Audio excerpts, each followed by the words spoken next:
A grande verdade é que o Senhor primeiro vai restaurar eu e você, vai restaurar o seu marido, vai restaurar a sua esposa.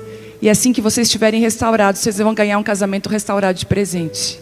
Foi assim comigo, mas quando eu e o Telmo nós casamos super jovens, nos conhecemos, ele tinha 17 anos, eu tinha 18, eu sou 1 ano e meio mais velha do que ele. Nós namoramos 3 anos e meio, jovenzinhos.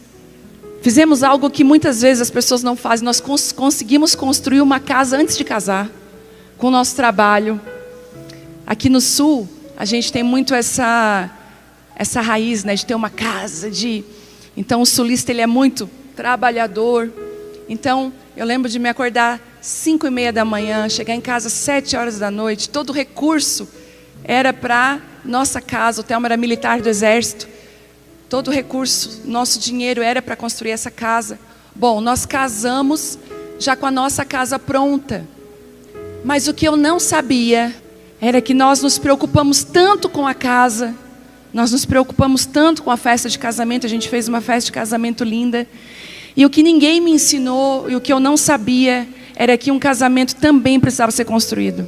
Então nós ficamos casados 1 ano e 6 meses, até que chegou um fatídico dia que nós nos olhamos. As brigas eram gigantescas, porque, gente, são 2 personalidades fortes. Quem aí casou e vocês 2 são fortes? Você sabe como é que é. Nós 2 personalidades fortes para se encaixar dentro de um casamento. Um belo dia a gente olhou para nós 2, não vai dar certo, vamos nos separar. Nos separamos, saí de casa, decidimos, vamos dividir aquilo. Quando nós assinamos o divórcio, que naquela época não era divórcio, era separação. Eu estou falando de 23 anos atrás isso. Quando, antigamente, era muito difícil o divórcio sair. Hoje em dia, o divórcio sai em questão de semanas. Mas antigamente, primeiro você se separava. E o juiz, é como se fosse algo provisório. Porque se tivesse chance de o casal voltar, não tinha um divórcio, né? Tinha uma separação, era mais fácil de reatar. E aí no sistema jurídico era assim. Aí o meu advogado falou, primeiro vocês vão se separar, depois entra com o divórcio.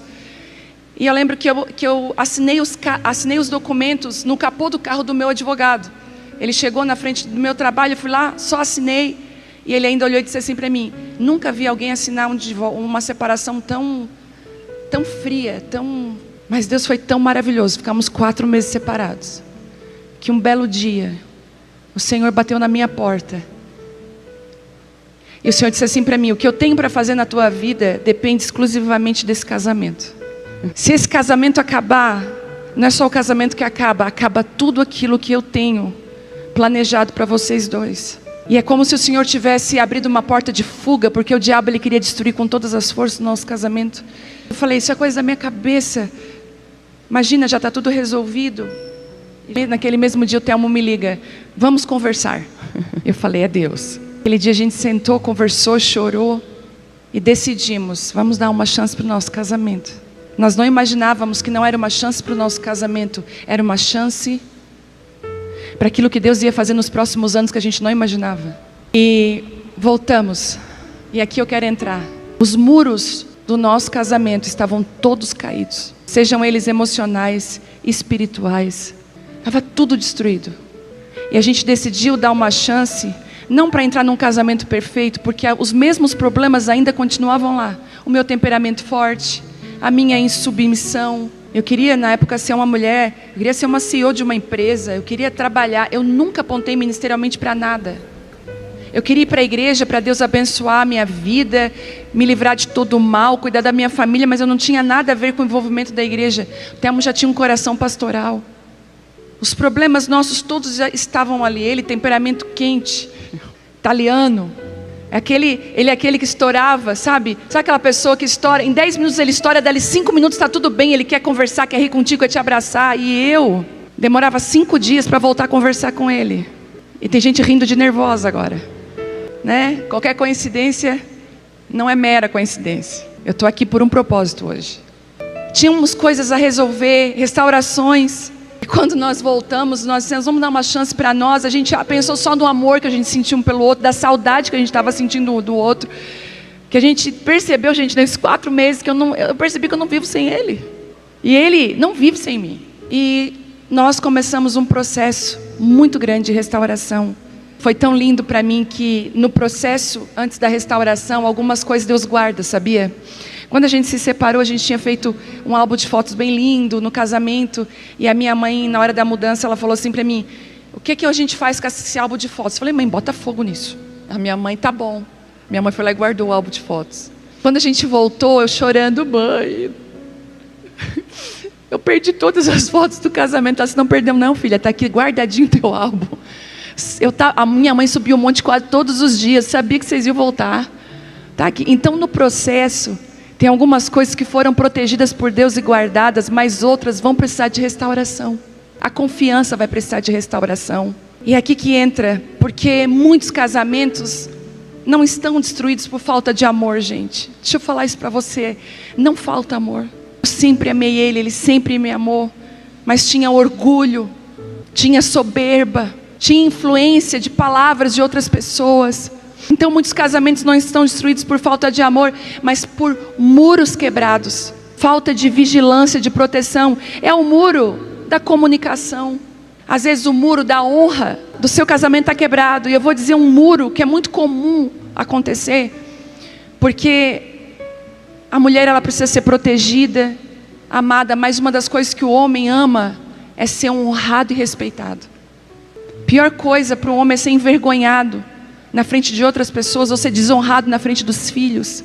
E muitas mulheres viram as suas mães desonrarem os seus pais, e às vezes nós levamos para dentro da nossa casa um padrão de desonra que não é nosso, e às vezes não é nem do nosso relacionamento, mas nós só estamos repetindo aquilo que vimos a vida inteira. Eu tinha um padrão de comportamento, hoje eu vou rasgar meu coração aqui para vocês, mas eu era muito reclamona. Se a sua esposa reclama, nem olha para ela agora. Mas eu era muito reclamona. Então quando a gente ia fazer uma viagem e na viagem alguma coisa saía contrária, eu já fazia não só a minha viagem ficar destruída, mas a de todo mundo ao meu redor. Ficava reclamando, mas eu queria ter comido aquilo lá, mas eu queria ter feito aquilo, era para a gente ter chegado essa hora, e qualquer coincidência aqui agora também é mera coincidência. Mas esse padrão de reclamação veio, eu trouxe. E isso fragilizou o nosso casamento. Nós dois tínhamos muros, e talvez você também tenha esse muro, que é o da confiança. Às vezes houve uma rachadura no casamento de vocês, traições. Às vezes você descobriu que seu marido estava preso na pornografia. Conversa com amigas de trabalho. Deixa eu te falar uma coisa sobre isso. Eu tenho amigos lá na igreja. Nós temos amigos de mais de 25 anos de amizade. Bem mais, 27 anos já de amizade. Eu tenho um amigo meu que, casado com a minha amiga, é como um irmão para mim. Só que se você olhar o meu WhatsApp e o dele, nunca vai ver uma mensagem assim: e aí, amigo, tudo bem? Como é que tu tá? Eu sempre vou perguntar para minha amiga: minha amiga, como é que ele tá? Ele tá bem? Ele passou por uma cirurgia, né? Ele tá melhor? Nunca vai haver uma mensagem assim, ó, para nenhum homem: ai, te achei tão triste na igreja, tá tudo bem? Posso orar por você? E eu tenho convicção que o meu esposo também, quando ele quer conversar com qualquer amiga minha, ele vai para o marido: tua esposa está bem? Eu vi ela meio triste. Porque para destruir um muro, às vezes você pensa que é muito, começa aos poucos, e o laço vai enredando. Uma das coisas que a gente não faz, eu não aconselho homens, o Telmo não aconselha mulheres. Isso é fortalecer os muros do casamento, isso é fortalecer o seu casamento. Às vezes você está com a confiança quebrada, e você está dentro de um casamento sem muros de proteção. Deus está falando hoje para você: eu vou te ajudar a reconstruir os muros ao redor do seu casamento, reconstruir confiança.